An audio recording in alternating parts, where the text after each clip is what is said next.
ลิปวิดีโอนี้เนาะจะมาสอนวิธีตั้งเน็ตหลัก5เบอร์รายเดือนเนาะตัวนี้จะมีทั้งหมด4วิธีเนาะบ่ให้มันเสียเวลาเฮาเข้าไปเบิ่งเลยเนาะทำอิฐเนาะเฮาก็กดไม้ดาว559เนาะ559ไม้ดาวแล้วก็6ไม้สี่เหลี่ยมกดตัวออก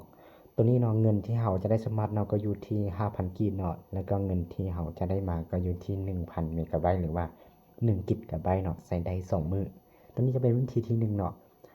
เข้าไปวิธีที่2เนาะก็559คือเดียวนะมีแต่เปียงเลข6ตัวนี้เป็นเลข7เนาะไม้ดาว559ไม้ดาว7ไม้สี่เหลี่ยมกดโทรออกเนาะตัวนี้เงินที่เฮาจะได้สมัครเนาะก็อยู่ที่ 10,000 กีบ10,000 กีบเนาะแล้วก็เงินที่เฮาจะได้มาเนาะก็อยู่ที่ 3,000 เมกะไบต์หรือว่า3กิกะไบต์เนาะใส่ได้7มื้อหรือว่าอาทิตย์นึงเลยเนาะตัวนี้จะเป็นวิธีที่2เนาะวิธีที่3เนาะเฮาก็ลบเลข7นี้ออกก็ใส่เป็ดเนาะไม้ดาว559ไม้ดาวเป็ดแล้วก็ไม้สี่เหลี่ยมกดโทรออกตัวนี้เงินที่เฮาจะได้สมัครเนาะก็อยู่ที่ 60,000 กีบเนาะ60,000 กีบแล้วก็เงินที่เฮาจะได้มาก็อยู่ที่20กิกะไบต์หรือว่า 2,000 เมกะไบต์เนาะใส่ได้30มื้อหรือว่าเดือนนึงเลยเนาะ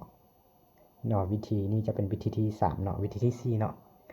เฮาก็เปลี่ยนเลขเป็ดนี่เป็นเลข9เนาะไม้ดาว559ไม้ดาว9ไม้สี่เหลี่ยมกดโทรออกตัวนี้เงินที่เฮาจะได้สมัครเนาะก็อยู่ที่